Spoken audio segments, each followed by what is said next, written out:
They're known as HBCUs, historically black colleges and universities. And for more than 187 years since the first school, Cheyney University, opened in Pennsylvania, they've educated the sons and daughters of formerly enslaved people. But talk to any HBCU president and they will tell you it's not been an easy road. There are lots of challenges, especially in higher education, particularly with historically black colleges and universities.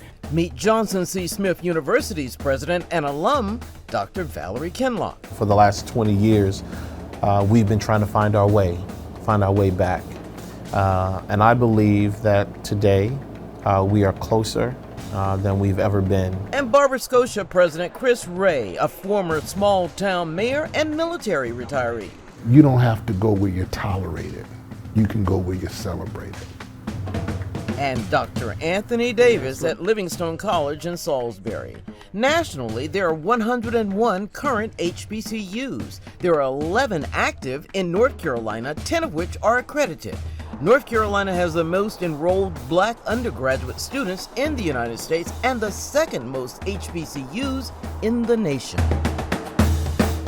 With more than 1,300 students, Johnson C. Smith is ranked as the #1 private HBCU in North Carolina by U.S. News and World Report, and it's a cornerstone for the historic West End in Charlotte.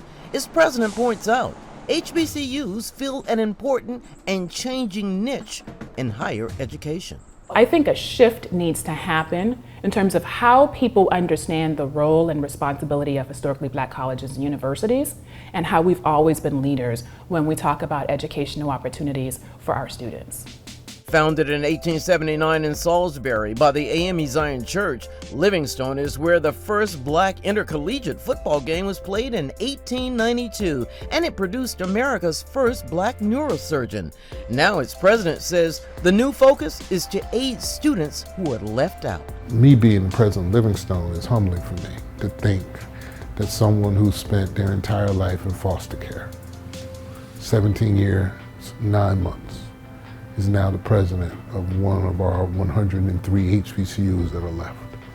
The school received more than 6,800 applications for this fall semester. They accepted 500, admitting 25% more students, and they expect to hit 1,000 students this fall. Among them, students in a newly developed program for those who age out of foster care. Here's a data point. 85% of young men and women who age out of foster care want to go to college, but only 3% go. One student was dropped off at the gate by his social worker.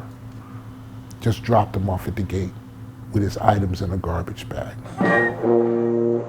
Meanwhile, at Barber Scotia in Concord, a former small-town mayor and military veteran sees his charge starting at a deeper level to bring a school back to full academic status. It's embarrassing. It's a punch in the gut when you lose your accreditation. Being installed as Barber Scotia's 13th president after joining the school a year ago comes with pomp and circumstance as well as honor. Yet the former mayor of Spring Lake, North Carolina is approaching getting the school, founded in 1867, back on track as a business, similar to the reasons why it was started.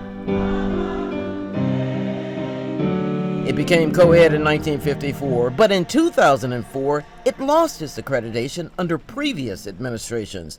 But something many don't know, Barber Scotia never closed its doors, continuing to provide student services for the alums and some online classes. Now the school has started the race toward reaccreditation. The gun is fired. There will be tracks will have to come on campus. They'll have to do an assessment. They have to do interviews. We have to look at our systems. We have to do a self-study. The school is also joining the New South Athletic Conference, which serves smaller schools as a way of attracting students. Yet all these presidents do point out that a key factor for higher education is funding. More than 1,300 students are enrolled this year.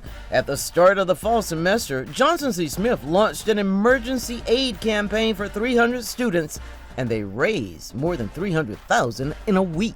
But at the end of the day, the thing that is oftentimes devastating is when we have students who want to be at JCSU, but who cannot afford to stay. Higher education has changed a lot in the 20 years since Barbara Scotia lost its accreditation.